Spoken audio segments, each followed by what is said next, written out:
Price the lord brothers and sisters. ಕರ್ತನಾದ ಯೇಸು ಕ್ರಿಸ್ತನ ನಾಮದಲ್ಲಿ ನಿಮ್ಮೆಲ್ಲರನ್ನು ವಂದಿಸುವನಾಗಿದ್ದೇನೆ. ನಾವೀಗ ಗಮನಿಸುವಂತದ್ದು ನಮ್ಮ ದೇವರು ಏಕದೇವರು ಮತ್ತು ತ್ರಯೇಕ ಬೋಧನೆಯು ಒಂದು ಸುಳ್ಳಾದ ಬೋಧನೆಯಾಗಿದೆ ಎಂಬುದರಲ್ಲಿ 20ನೇ ಭಾಗದಲ್ಲಿ ಇದ್ದೇವೆ. ಕಳೆದ 19ನೇ ಭಾಗದಲ್ಲಿ ನಾವು ಗಮನಿಸಿ ತಿಳಿದುಕೊಂಡಂತದ್ದು 1 ಯೋಹಾನ 5ನೇ ಅಧ್ಯಾಯ 8ನೇ ವಚನದಲ್ಲಿ ನಮಗಿರುವಂತದ್ದು ಒಬ್ಬನೇ ದೇವರು ಎಂಬುದಾಗಿ ಸ್ಪಷ್ಟವಾಗಿ ಗಮನಿಸಿ ತಿಳಿದುಕೊಂಡೆವು. ಈ ಭಾಗದಲ್ಲಿ ನಾವು ತಿಳಿದುಕೊಳ್ಳಲಿಕ್ಕಿರುವಂತದ್ದು ಎಹಾದ್ ಎಹಾದ್ ಎಹಾದ್. ಏನ್ ಬ್ರದರ್ ಇದು ಎಹಾದ್ ಎಂಬುದಾಗಿ ಕೇಳ್ತೀರಾ? ಇಂದಿನ ದಿನಗಳಲ್ಲಿ ಅನೇಕ ಉಪದೇಶಕರು ಅಥವಾ ಅನೇಕ ಮೇಧಾವಿಗಳು ಕೆಲ ಹಿಬ್ರು ಭಾಷೆಗಳನ್ನು, ಗ್ರೀಕ್ ಭಾಷೆಗಳನ್ನು ಕಲಿತುಕೊಂಡು ನೋಡಿ ಮೂಲ ಭಾಷೆಯಲ್ಲಿ ಎಹಾದ್ ಎಂಬ ಪದ ಬಳಕೆಯಾಗಿದೆ. ಎಹಾದ್ ಎಂಬ ಪದ ಬಳಕೆಯಲ್ಲಿ ತ್ರೇಕ ದೇವರಿದ್ದಾರೆ, ಮೂವರು ದೇವರುಗಳಿದ್ದಾರೆ ಎಂಬುದಾಗಿ ಒಂದು ದೊಡ್ಡ ಸಾಧನೆಯನ್ನು ಮಾಡಲಿದ್ದಾರೆ. ಆದ್ರೆ ಇವರು ಹೇಳುವಂತಹ ಉಪದೇಶ ದೇವರ ವಾಕ್ಯಕ್ಕೆ ವಿರೋಧವಾಗಿರುತ್ತೆ ಹೊರತು ಅನುಗುಣವಾಗಿರೋದಿಲ್ಲ ಎಂಬುದಾಗಿ ಅನೇಕ ವಚನಗಳನ್ನು ನಾವು ಗಮನಿಸಿದ್ದೇವೆ. ಈಗಲೂ ಸಹ ಎಹಾದ್ ಅಂದ್ರೆ ಏನು ಎಂಬುದಾಗಿ ಗಮನಿಸಿ ತಿಳಿದುಕೊಳ್ಳೋಣ. ಅದಕ್ಕಿಂತ ಮುಂಚಿತವಾಗಿ ನಾವು ಇವರ ಉಪದೇಶವನ್ನು ಬಲು ಸೂಕ್ಷ್ಮವಾಗಿ ನೋಡುವುದಾದ್ರೆ ಇವರು ವಿವರಣೆಯನ್ನು ಕೊಡುವಾಗಲೇ ದೇವರ ವಾಕ್ಯಕ್ಕೆ ವಿರೋಧವಾಗಿ ವಿವರಣೆಯನ್ನು ಕೊಡುವವರಾಗಿದ್ದಾರೆ ಎಂಬುದಾಗಿ ತಿಳಿದುಕೊಳ್ಳಬಹುದು. ಹೇಗೆ ಅಂತ ಕೇಳ್ತೀರಾ? ನೋಡಿ, ಈ ಲೋಕವನ್ನು ನೀವು ನೋಡುವಾಗ ಟ್ರಿನಿಟಿ ಅಥವಾ ತ್ರಯೇಕ ಅಂದರೆ ತಂದೆ, ಮಗ, ಪರಿಶುದ್ಧಾತ್ಮ ಈ ಮೂವರು ಈಕ್ವಲ್, ಇವರಿಗೆ ಒಂದೇ ಜ್ಞಾನ, ಒಂದೇ ಶಕ್ತಿ, ಒಂದೇ ಸಮಾನತೆ ಎಂಬುದಾಗಿ ಹೇಳುವವರಾಗಿದ್ದಾರೆ. ಆದರೆ ಇವರು ಹೇಳುವಂತ ಒಂದೇ ಸಮಾನತೆಗೆ ಕೆಲವು ವಾಕ್ಯ ಆಧಾರಗಳನ್ನು ಇಟ್ಟು ನೋಡೋದಾದ್ರೆ ಇವರು ಕೊಡುವಂತಹ ವಿವರಣೆಗಳೇ ದೇವರ ವಾಕ್ಯಕ್ಕೆ ವಿರೋಧವಾಗಿರ್ತದೆ. ಯಾಕಂದ್ರೆ ಮತ್ತಾಯನ ಬರೆದ ಸುವಾರ್ತೆ 5ನೇ ಅಧ್ಯಾಯ ನಾವು ಗಮನಿಸುವುದಾದ್ರೆ ಹೌದೆಂದರೆ ಹೌದು, ಅಲ್ಲವಾದರೆ ಅಲ್ಲ, ಮೂರನೇದಾಗಿ ಬಂದಿರುವಂತದ್ದು ಸೈತಾನನಿಂದ ಬಂದಿದ್ದು ಎಂಬುದಾಗಿ ನಾವು ಗಮನಿಸಬಹುದು. ಸರಿ, ಇವರು ಹೇಳುವಂತ ತಪ್ಪು ವಿವರಣೆ ಏನು ಎಂಬುದಾಗಿ ಮೊದಲು ಗಮನಿಸಿ ಆನಂತರ ಎಹಾದ್ ಅಂದರೆ ಏನು, ಅದರ ಅರ್ಥ ಏನು ಎಂಬುದಾಗಿ ಗಮನಿಸಿ ತಿಳಿದುಕೊಳ್ಳೋಣ. ಈಗ ತಂದೆ, ಮಗ, ಪರಿಶುದ್ಧಾತ್ಮ ಈಕ್ವಲ್ ಅಂದರೆ ಒಂದೇ ಜ್ಞಾನ, ಒಂದೇ ಶಕ್ತಿ, ಒಂದೇ ಪ್ರಸನ್ನತೆ, ಒಂದೇ ಚಿತ್ತ ಎಂಬುದಾಗಿ ಇವರು ಹೇಳುವವರಾಗಿದ್ದಾರೆ. ಆದರೆ ಲೂಕ 22ನೇ ಅಧ್ಯಾಯ 42ನೇ ವಚನದಲ್ಲಿ ನಾವು ಗಮನಿಸೋದಾದ್ರೆ ಯೇಸು ಕ್ರಿಸ್ತರು ಯೆಹೋವ ದೇವರಿಗೆ ತಂದೆಯೇ ಎಂಬುದಾಗಿ ಪ್ರಾರ್ಥನೆ ಮಾಡುವವರಾಗಿದ್ದಾರೆ. ಅಂದರೆ ಈ ವಾಕ್ಯದ ಅರ್ಥ ಇವರು ಮಗನಾಗಿದ್ದುಕೊಂಡು ತಂದೆಗೆ ಪ್ರಾರ್ಥನೆ ಮಾಡಿದ್ದಾರೆ. ಇದನ್ನು ತ್ರೇಕ ಬೋಧನೆಗೆ ಹೋಲಿಕೆ ಮಾಡಿ ನೋಡೋದಾದ್ರೆ ತಂದೆ ದೊಡ್ಡವರಾದ್ರು, ಯೇಸು ಕ್ರಿಸ್ತರು ಚಿಕ್ಕವರಾದ್ರು. ಹೇಗೆ ಒಂದೇ ಸಮಾನತೆ ಇಲ್ಲಿ ಕಾಣಿಸಲು ಸಾಧ್ಯ? ಒಮ್ಮೆ ಯೋಚನೆ ಮಾಡಿ ನೋಡಿ. ಸರಿ, ಈಗ ಲೂಕ 18ನೇ ಅಧ್ಯಾಯ 19ನೇ ವಚನವನ್ನು ನೀವು ಸ್ಪಷ್ಟವಾಗಿ ಗಮನಿಸೋದಾದ್ರೆ ಯೇಸು ಕ್ರಿಸ್ತನ ಹತ್ತಿರ ಒಬ್ಬ ಯೌವನಸ್ಥನು ಓಡಿ ಬಂದು, ಒಳ್ಳೆ ಬೋಧಕನೇ, ನಾನು ಪರಲೋಕ ರಾಜ್ಯವನ್ನು ಸೇರಬೇಕಾದ್ರೆ ಏನು ಮಾಡಬೇಕು ಎಂಬುದಾಗಿ ಕೇಳಿದಾಗ ಅದಕ್ಕೆ ಯೇಸು ಕ್ರಿಸ್ತನು ಕೊಡುವಂತ ಉತ್ತರ, ಯೇಸು ಅವನಿಗೆ, ನನ್ನನ್ನು ಒಳ್ಳೆಯವನೆಂದು ಯಾಕೆ ಹೇಳುತ್ತಿ? ದೇವರೊಬ್ಬನೇ ಹೊರತು ಮತ್ತಾರು ಒಳ್ಳೆಯವನಲ್ಲ ಎಂಬುದಾಗಿ ಬರೆಯಲ್ಪಟ್ಟಿದೆ. ಈಗ ಯೇಸು ಕ್ರಿಸ್ತನು ಇಲ್ಲಿ ಹೇಳುವಂತದ್ದು, ನನ್ನನ್ನು ಯಾಕಪ್ಪ ನೀನು ಒಳ್ಳೆಯವನು ಎಂಬುದಾಗಿ ಹೇಳ್ತೀರಾ ಎಂಬುದಾಗಿ ಕೇಳುವವರಾಗಿದ್ದಾರೆ. ಹಾಗಾದ್ರೆ ಈ ವಾಕ್ಯವನ್ನು ಇರುವಂತದ್ದು ಇದ್ದ ಹಾಗೆ ತೆಗೆದುಕೊಳ್ಳೋದಾದ್ರೆ ಯೇಸು ಕ್ರಿಸ್ತರು ಕೆಟ್ಟವರ? ಒಮ್ಮೆ ಯೋಚನೆ ಮಾಡಿ ನೋಡಿ. ಮತ್ತು ನೀವು ಯೇಸು ಒಳ್ಳೆಯವನು, ಯೇಸು ಒಳ್ಳೆಯವನು, ಒಳ್ಳೆದನ್ನೇ ಮಾಡ್ತಾನೆ, ಯೇಸು ಕ್ರಿಸ್ತರು ದೇವರು ಎಂಬುದಾಗಿ ಹಾಡನ್ನು ಹೇಳ್ತಿರಲ್ವೇ? ಸ್ಪಷ್ಟವಾಗಿ ಅರ್ಥ ಮಾಡ್ಕೊಳ್ಬೇಕಾದ ಏನಂದ್ರೆ ಅವರಲ್ಲಿ ಪದ ಬಳಕೆ ಮಾಡಿರುವಂತದ್ದು ಯಾವುದಕ್ಕೆ ಎಂಬುದನ್ನು ತಿಳಿದಿರಬೇಕು. ಏಕೆ ಈ ಮಾತುಗಳನ್ನು ಆಡ್ತಾ ಇದ್ದೇನೆ ಎಂಬುದಾಗಿ ಕೇಳೋದಾದ್ರೆ ಇವತ್ತು ತ್ರೇಕ ಬೋಧನೆಯನ್ನು ಬೋಧಿಸುವಂತ ಬೋಧಕರುಗಳು ತಂದೆ, ಮಗ, ಪರಿಶುದ್ಧಾತ್ಮ ಎಂಬುದಾಗಿ ಬರೆಯಲ್ಪಟ್ಟಿದೆ, ಆದುದರಿಂದ ಮೂವರಿದ್ದಾರೆ ಎಂಬುದಾಗಿ ಹೇಳುವವರಾಗಿದ್ದಾರೆ. ಆದರೆ ಅಲ್ಲಿರುವಂತಹ ವಾಕ್ಯವನ್ನು ಅದೇ ರೀತಿಯಾಗಿ ತೆಗೆದುಕೊಳ್ಳೋದಾದ್ರೆ ಇಲ್ಲಿ ಯೇಸು ಕ್ರಿಸ್ತರು ಹೇಳುವಂತದ್ದು ನಾನು ಒಳ್ಳೆಯವನಲ್ಲ ಎಂಬುದಾಗಿ ಹೇಳ್ತಾರೆ. ಹಾಗಾದ್ರೆ ಯೇಸು ಕ್ರಿಸ್ತರು ಒಳ್ಳೆಯವರಲ್ವಾ? ಅದೇ ರೀತಿ ತಗೋಬೇಕಲ್ವಾ? ಹಾಗಾದ್ರೆ ಸೊ ತಂದೆ ಅಂದ್ರೆ ಏನು, ಮಗ ಅಂದ್ರೆ ಏನು, ಪರಿಶುದ್ಧಾತ್ಮ ಅಂದ್ರೆ ಏನು ಎಂಬುದನ್ನು ಅರ್ಥ ಮಾಡಿಕೊಳ್ಳುವವರಾಗಿರ್ಬೇಕು ಬ್ರದರ್ ಸಿಸ್ಟರ್ಸ್. ತಂದೆ ಅಂತ ಬರೆಯಲ್ಪಟ್ಟಿದೆ, ಮಗ ಅಂತ ಬರೆಯಲ್ಪಟ್ಟಿದೆ, ಪರಿಶುದ್ಧಾತ್ಮ ಅಂತ ಬರೆಯಲ್ಪಟ್ಟಿದೆ. ಹೌದು, ಸತ್ಯವೇದದಲ್ಲಿ ಬರೆಯಲ್ಪಟ್ಟಿದೆ, ಅದನ್ನು ನಾವು ಒಪ್ಪಿಕೊಳ್ತೇವೆ. ಆದರೆ ಒಬ್ಬನೇ ದೇವರು ಮಗನಾಗಿಯೂ ತಂದೆಯಾಗಿಯೂ ಪರಿಶುದ್ಧಾತ್ಮನಾಗಿಯೂ ಇದ್ದಾನೆ ಎಂಬುದನ್ನು ಸ್ಪಷ್ಟವಾಗಿ ತಿಳಿದಿರಬೇಕು ನನ್ನ ಸಹೋದರ ಸಹೋದರಿಯರೇ. ಸರಿ, ಮುಖ್ಯವಾದ ವಿಷಯಕ್ಕೆ ಬರೋಣ. ಇಂದಿನ ದಿನಗಳಲ್ಲಿ ಅನೇಕ ಮೇಧಾವಿಗಳು ತ್ರಯೇಕ ಬೋಧನೆ ಇದೆ ಎಂಬುದಾಗಿ ಸ್ಥಾಪಿಸಲು ಹೊರಟಿರುವಂತ, ಅಂದರೆ ಸತ್ಯವೇದದಲ್ಲಿ ಬರೆಯದೇ ಇರುವಂತ ಒಂದು ಟ್ರಿನಿಟಿ ಅಥವಾ ತ್ರಯೇಕತ್ವ ಎಂಬ ಪದವನ್ನು ಅಥವಾ ಉಪದೇಶವನ್ನು ಇವತ್ತು ಸಾಧಿಸಲು ಹೊರಟಿರುವಂತ ಅನೇಕ ಬೋಧಕರುಗಳು ಮಾಡುವಂತದ್ದು, ನಾನು ಹೀಬ್ರೂ ಭಾಷೆಯನ್ನು ಓದಿದ್ದೇನೆ, ನಾನು ಗ್ರೀಕ್ ಭಾಷೆಯಲ್ಲಿ ಓದಿದ್ದೇನೆ, 3 ದೇವರುಗಳಿದ್ದಾರೆ, ಮೂಲ ಭಾಷೆಯಲ್ಲಿ ಓದಿ ನೋಡಿ ಎಂಬುದಾಗಿ ಹೇಳುವವರಾಗಿದ್ದಾರೆ. ಅದೇ ರೀತಿಯಾಗಿ ಅನೇಕ ಶಿಷ್ಯರು ಅಥವಾ ವಿಶ್ವಾಸಿಗಳು ಅವರ ಹಿಂದೆನೆ ಹೋಗುವವರಾಗಿದ್ದಾರೆ. ಯಾಕೆ ಗೊತ್ತಾ? ಮೊದಲನೇದಾಗಿ ನೀವು ಸತ್ಯವೇದವನ್ನು ಓದದೇ ಇರುವಂತ ಕಾರಣ ಇಂಥ ಜನರು ನಾನು ಗ್ರೀಕ್ ಭಾಷೆಯಲ್ಲಿ, ಹೀಬ್ರೂ ಭಾಷೆಯಲ್ಲಿ ಓದಿ ನಿಮ್ಗೆ ಉಪದೇಶ ಮಾಡ್ತೀನಿ ಎಂಬುದಾಗಿ ಹೇಳುವವರಾಗಿದ್ದಾರೆ. ಖಂಡಿತವಾಗಿಯೂ ನೀವು ಯಾವುದೇ ಭಾಷಾಂತರದಲ್ಲಿ ತೆಗೆದುಕೊಂಡ್ರೂ ಕೂಡ ಕೂಡ ದೇವರು ಒಬ್ಬನೇ ಎಂಬುದನ್ನು ಸ್ಪಷ್ಟವಾಗಿ ತಿಳಿದಿರಬೇಕು. ಅದಕ್ಕೆ ಈ ದಿನದಲ್ಲಿ ಕೆಲವೊಂದು ವಾಕ್ಯವನ್ನು ಆಧಾರವಾಗಿ ಇಟ್ಟುಕೊಂಡು ನೋಡೋಣ. ಸರಿ, ವಾಕ್ಯವನ್ನು ಗಮನಿಸೋಣ. ಧರ್ಮೋಪದೇಶ ಕಾಂಡ 6ನೇ ಅಧ್ಯಾಯ 4ನೇ ವಚನ. ಇಸ್ರಾಯೇಲೇ ಕೇಳಿರಿ, ನಮ್ಮ ದೇವರಾದ ಯೆಹೋವನು ಒಬ್ಬನೇ ದೇವರು.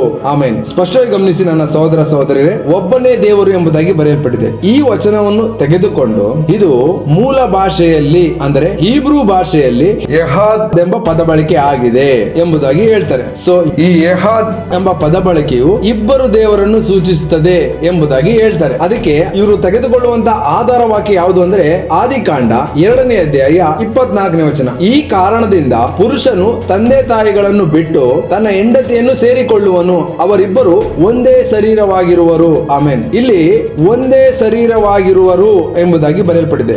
ಒಂದೇ ಎಂಬುದಕ್ಕೆ ಯೆಹಾದ್ ಎಂಬುದಾಗಿ ಪದ ಬಳಕೆ ಆಗಿದೆ. ಸರಿ, ಇಲ್ಲಿ ಆದಾಮ ಮತ್ತೆ ಅವಳನ್ನು ಸೇರಿಸಿ ಒಂದೇ ಆಗಿರುವರು ಎಂಬುದಾಗಿ ಬರೆಯಲ್ಪಟ್ಟಿದೆಯಲ್ಲ, ಇಲ್ಲಿ ಯೆಹಾದ್ ಎಂಬ ಪದ ಬಳಕೆ ಆಗಿದೆ. ಇದೇ ಪದವನ್ನು ಧರ್ಮೋಪದೇಶ ಕಾಂಡ 6ನೇ ಅಧ್ಯಾಯ 4ನೇ ವಚನದಲ್ಲಿ ಅಲ್ಲೂ ಕೂಡ ಯೆಹಾದ್ ಎಂಬ ಪದ ಬಳಕೆ ಆಗಿದೆ. ಹಾಗಾದರೆ ಇಬ್ಬರು ಒಂದೇ, ತಂದೆ ಮಗ ಇವರಿಬ್ಬರು ಒಂದೇ ಎಂಬುದಾಗಿ ಸ್ಥಾಪಿಸಲು ಹೊರಟಿದ್ದಾರೆ ನನ್ನ ಸಹೋದರ ಸಹೋದರಿಯರು. ಇದು ಸತ್ಯನಾ ಎಂಬುದಾಗಿ ಕೇಳಿದ್ರೆ ಟ್ರಿನಿಟಿ ಬೋಧನೆ ಹೇಳುವಂತವರು ಹೌದು ಎಂಬುದಾಗಿ ಹೇಳ್ತಾರೆ. ಅದಕ್ಕೆ ಇನ್ನೊಂದು ವಾಕ್ಯ ತೆಗೆದುಕೊಳ್ತಾರೆ. ಆ ವಾಕ್ಯ ಯಾವುದು ಅಂದ್ರೆ ಆದಿಕಾಂಡ 1ನೇ ಅಧ್ಯಾಯ 26ನೇ ವಚನವನ್ನು ನೀವು ಗಮನಿಸುವಾಗ ನಮ್ಮ ಸ್ವರೂಪದಲ್ಲಿ ನಮ್ಮ ಹೋಲಿಕೆಗೆ ಸರಿಯಾಗಿ ಎಂಬುದಾಗಿ ಮಾತನಾಡಿದ್ದಾರಲ್ಲ, ಆ ವಾಕ್ಯ ಯಾಕೆ ಮಾತನಾಡಿದ್ದಾರೆ ಅಂದ್ರೆ ಅಲ್ಲಿ ತಂದೆ ಮಗ ಪರಿಶುದ್ಧಾತ್ಮ ಮೂವರಿದ್ದಾರೆ.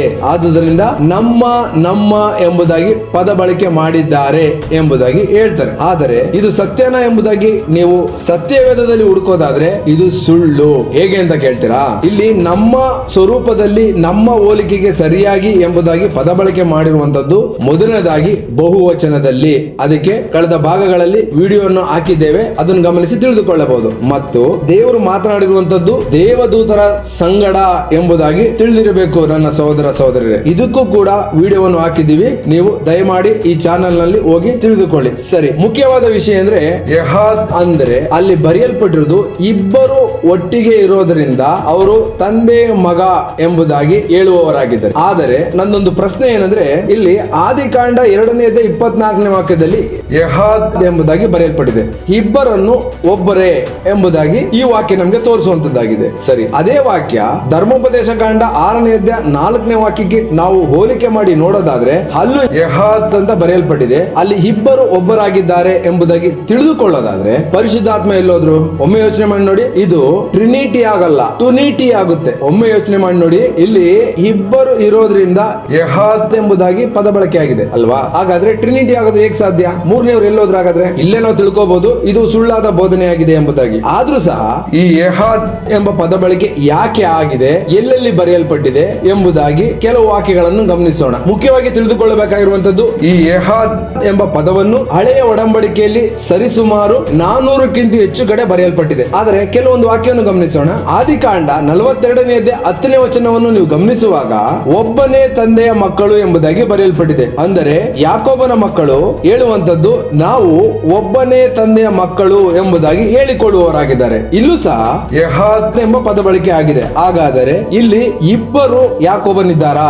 ಒಮ್ಮೆ ಯೋಚನೆ ಮಾಡಿ ನೋಡಿ ನನ್ನ ಸಹೋದರ ಸಹೋದರರೇ, ಒಬ್ಬನೇ ಅಲ್ವಾ? ಸರಿ, ಅರಣ್ಯಕಾಂಡ 7ನೇ ಅಧ್ಯಾಯ 15ನೇ ವಚನವನ್ನು ಗಮನಿಸೋದಾದ್ರೆ ಒಂದು ಹೋರಿ, ಒಂದು ಟಗರು, ಒಂದು ವರ್ಷದ ಕುರಿ ಎಂಬುದಾಗಿ ಬರೆಯಲ್ಪಟ್ಟಿದೆ. ಇಲ್ಲೂ ಕೂಡ ಯೆಹಾದ್ ಯೆಹಾದ್ ಯೆಹಾದ್ ಎಂಬುದಾಗಿ ಪದ ಬಳಕೆ ಆಗಿದೆ. ಹಾಗಾದ್ರೆ ಇದು ಒಂದೊಂದ ಅಥವಾ ಎರಡೆರಡ? ಒಂದೊಂದೇ ಅಲ್ವಾ? ಸರಿ, ಈ ಯೆಹಾದ್ ಎಂಬ ಪದವು ಇನ್ನು ಎಲ್ಲಿ ಬರೆಯಲ್ಪಟ್ಟಿದೆ ಅಂದ್ರೆ ಆದಿಕಾಂಡ 11ನೇ ಅಧ್ಯಾಯ 6ನೇ ವಚನ. ನೋಡಿದ ಮೇಲೆ ಆತನು ಇವರು ಒಂದೇ ಜನಾಂಗ, ಇವರೆಲ್ಲರೂ ಒಂದೇ ಭಾಷೆ, ಪ್ರಾರಂಭದಲ್ಲೇ ಇಷ್ಟು ದೊಡ್ಡ ಕೆಲಸ ಮಾಡುವವರಾಗಿರಲು ಮುಂದೆ ಏನು ಆಲೋಚಿಸಿದರೂ ಇವರಿಗೆ ಅಸಾಧ್ಯವಲ್ಲ.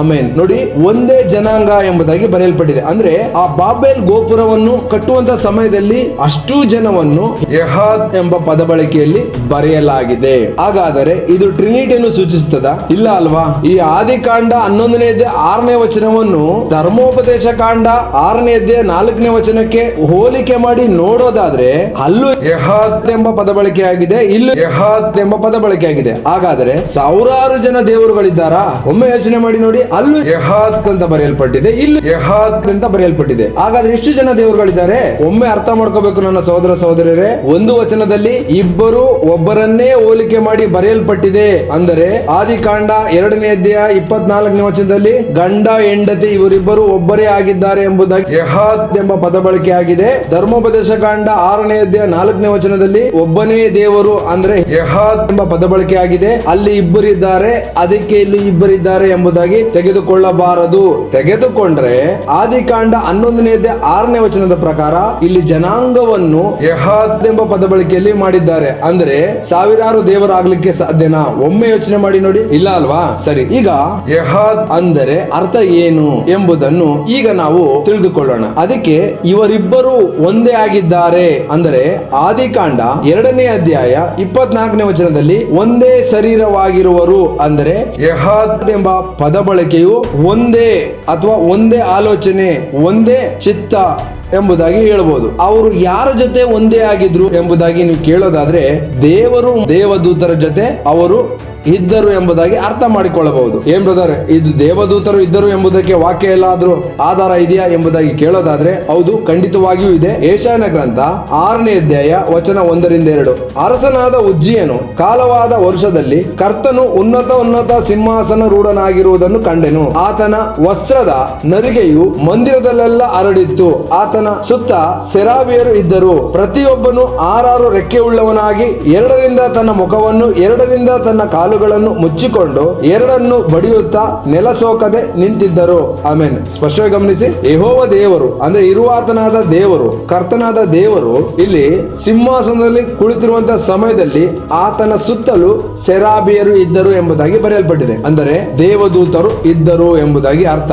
ಇದಕ್ಕೆ ನಾವು ಧರ್ಮೋಪದೇಶ ಕಾಂಡ 6ನೇ ಅಧ್ಯಾಯ 4ನೇ ವಚನವನ್ನು ನಾವು ಹೋಲಿಕೆ ಮಾಡಿ ಯೆಹೋವ ಎಂಬುದಾಗಿ ಪದ ಬಳಕೆಯನ್ನು ಸೇರಿಸುವುದಾದರೆ ಧಾರಾಳವಾಗಿ ಹೇಳಬಹುದು ಅವರು ಒಂದೇ ಆಗಿದ್ದರು. ಅಂದ್ರೆ ದೇವರಿಗಿದ್ದಂತ ಚಿತ್ತ ದೂತರಿಗೂ ಇತ್ತು ಅಥವಾ ಸೆರಾಬಿಯರಿಗೂ ಇತ್ತು. ದೇವರ ಆಲೋಚನೆಯನ್ನೇ ಅವರು ಕೇಳುತ್ತಾ ಇದ್ರು, ಅವರ ಇಷ್ಟದ ಪ್ರಕಾರವೇ ದೇವದೂತರು ನಡೀತಾ ಇದ್ರು ಎಂಬುದಾಗಿ ನಾವು ಇದರಲ್ಲಿ ತಿಳಿದುಕೊಳ್ಳಬಹುದು. ಆದರೆ ಇದನ್ನು ಬಿಟ್ಟು ತ್ರೇಕವನ್ನು ಸ್ಥಾಪನೆ ಮಾಡಲು ಹೊರಟಿರುವಂತಹ ಬೋಧಕರುಗಳು ಹೇಳುವ ಪ್ರಕಾರ ಯೆಹೋವ ಅಂದ್ರೆ ತಂದೆ, ಮಗ, ಪರಿಶುದ್ಧಾತ್ಮ ಮೂವರು ಒಂದಾಗಿದ್ದಾರೆ ಎಂಬುದಾಗಿ ಅಲ್ಲ, ಅಥವಾ ಯೆಹೋವ ಅಂದ್ರೆ ತಂದೆ, ಮಗ ಒಂದಾಗಿದ್ದಾರೆ ಎಂಬುದಾಗಿಯೂ ಅಲ್ಲ.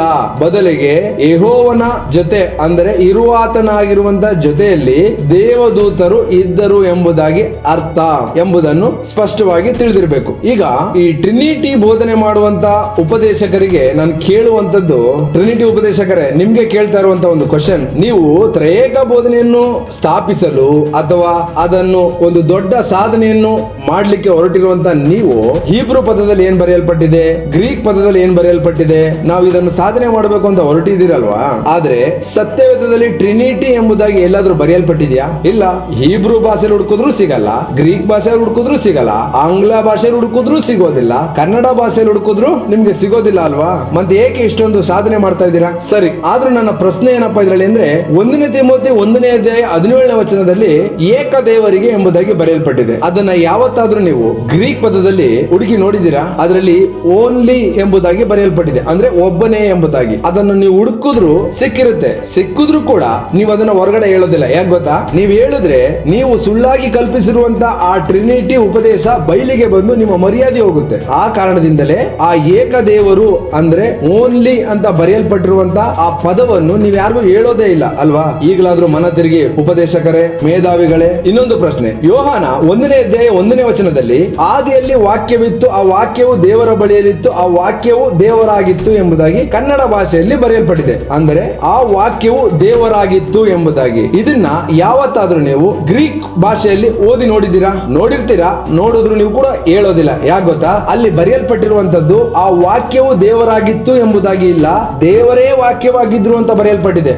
ಅಂದ್ರೆ ಥಿಯೋಸ್ ಲೋಗೋಸ್ ಎಂಬುದಾಗಿ ಬರೆಯಲ್ಪಟ್ಟಿದೆ. ಅಂದ್ರೆ ದೇವರೇ ವಾಕ್ಯವಾಗಿದ್ರು ಎಂಬುದಾಗಿ. ಆದ್ರೆ ಈ ಸತ್ಯವನ್ನು ನೀವು ಹೇಳಲ್ಲ. ಯಾಕೆ ಗೊತ್ತಾ? ಈ ವಾಕ್ಯವನ್ನು ತೆಗೆದುಕೊಂಡು ವಾಕ್ಯನೇ ಬೇರೆ ದೇವರೇ ಬೇರೆ ಎಂಬುದಾಗಿ ನೀವು ಅನೇಕ ಜನರಿಗೆ ಉಪದೇಶ ಮಾಡಿ ಸುಳ್ಳಾದ ಕಟ್ಟುಕತೆಯನ್ನು ಹಬ್ಬಿಸ್ಬಿಟ್ಟಿದ್ದೀರಾ. ಅದೇ ರೀತಿ ಎಲ್ಲಾ ಜನರು ನಂಬಿದ್ದಾರೆ. ಈಗ ಹೋಗ್ಬಿಟ್ಟು ಇಲ್ಲ ಇಲ್ಲ ನಾವ್ ಹೇಳಿದ ತಪ್ಪು, ದೇವರ ವಾಕ್ಯದಲ್ಲಿ ದೇವರೇ ವಾಕ್ಯವಾಗಿದ್ದಾರೆ, ಒಬ್ಬನೇ ದೇವರು ಎಂಬುದಾಗಿ ಈಗ ಹೇಳಿದ್ರೆ ನಿಮ್ಮ ಮಾನ ಮರ್ಯಾದೆ ಹೋಗುತ್ತೆ ಅಂತ ಒಂದೇ ಒಂದು ಕಾರಣದಿಂದ ದೇವರ ವಾಕ್ಯವನ್ನು ಮುರಿಯುವವರಾಗಿದ್ದೀರಾ. ಇಷ್ಟೇ ಯಾಕೆ ಯೋಹಾನ 10ನೇ ಅಧ್ಯಾಯ 30ನೇ ವಚನವನ್ನು ನಾವು ಕನ್ನಡದಲ್ಲಿ ನೋಡೋದಾದ್ರೆ, ನಾನು ತಂದೆ ಒಂದಾಗಿದ್ದೇವೆ ಅಂದನು ಎಂಬುದಾಗಿ ಬರೆಯಲ್ಪಟ್ಟಿದೆ. ಇಲ್ಲಿ ನೀವು ಹೇಳುವಂತದ್ದೇನು? ಈ ವಾಕ್ಯವನ್ನು ತೋರಿಸಿ. ನಾನು ತಂದೆಯು ಅಂದ್ರೆ ಇಬ್ಬರು ಒಬ್ಬರೇ ಆಗಿದ್ದೇವೆ, ನನ್ನ ಒಳಗಡೆ ತಂದೆ ಇದ್ದಾನೆ, ನಾವು ಒಟ್ಟು ಇಬ್ಬರು ಇದ್ದೀವಿ ಎಂಬುದಾಗಿ ಇಲ್ಲಿ ಹೇಳ್ತಿದ್ದಾರೆ ಎಂಬುದಾಗಿ ತೋರಿಸ್ತೀರಾ. ಈ ವಾಕ್ಯವನ್ನು ನೀವು ಗ್ರೀಕ್ ಭಾಷೆಯಲ್ಲಿ ಓದಿ ನೋಡೋದಾದ್ರೆ, ನಾನು ತಂದೆ ಒಂದಾಗಿದ್ದೇವೆ ಅಂದ್ರೆ ಒಂದೇನೆ, ನಾನೇ ತಂದೆ ಎಂಬುದಾಗಿ ಈ ವಾಕ್ಯ ನಮಗೆ ಗ್ರೀಕ್ ಪದದಲ್ಲಿ ತಿಳಿಸುವಂತದ್ದಾಗಿರ್ತದೆ. ಎರಡಲ್ಲ, ಒಂದೇ ಎಂಬುದಾಗಿ ಅರ್ಥ. ಈ ವಚನವನ್ನು ನೀವು ನೋಡಿದ್ರು ಸಹ, ಉಪದೇಶ ಮಾಡುವಂತ ಬೋಧಕರೇ ನೀವು ನೋಡಿದ್ರು ಸಹ ವಿಶ್ವಾಸಿಗಳಿಗೆ ಹೇಳೋದೇ ಇಲ್ಲ. ಯಾಕೆ ಗೊತ್ತಾ? ಇದುವರೆಗೂ ನೀವು ಸುಳ್ಳಾದ ಟ್ರಿನಿಟಿ ಉಪದೇಶವನ್ನು ಬೋಧಿಸ್ಕೊ ಬಂದಿದ್ದೀರಲ್ವಾ, ಅದು ಎಲ್ಲಿ ಬಯಲಿಗೆ ಬರುತ್ತೇನೋ ಅನ್ನೋ ಭಯ ನಿಮಗ್ ಮಾತ್ರ ಅಲ್ಲ, ಓದುವಂತ ವಿಶ್ವಾಸಿಗಳೇ, ಶಿಷ್ಯಂದಿರೇ, ತಿಳ್ಕೊಳ್ಳಿ. ಈಗಲಾದ್ರೂ ತ್ರಯೇಕ ಬೋಧನೆ ಒಂದು ಸುಳ್ಳಾದ ಬೋಧನೆಯಾಗಿದೆ. ನಮ್ಗಿರುವಂತದ್ದು ಏಕ ದೇವರು, ಒಬ್ಬನೇ ದೇವರು, ತಂದೆಯಾಗಿಯೂ ಮಗನಾಗಿಯೂ ಪರಿಶುದ್ಧಾತ್ಮನಾಗಿಯೂ ಇದ್ದಾನೆ ಎಂಬುದಾಗಿ ಈ ವಾಕ್ಯ ನಮಗೆ ತಿಳಿಸುವಂತದ್ದಾಗಿದೆ. ನೀವು ಹೀಬ್ರೂ ಭಾಷೆಯಲ್ಲಿ ಓದಿದ್ರು ಸಹ ಅಷ್ಟೇನೆ, ಗ್ರೀಕ್ ಭಾಷೆಯಲ್ಲಿ ಓದಿದ್ರು ಸಹ ಅಷ್ಟೇನೆ, ನಮ್ಗಿರುವಂತದ್ದು ಒಬ್ಬನೇ ದೇವರು.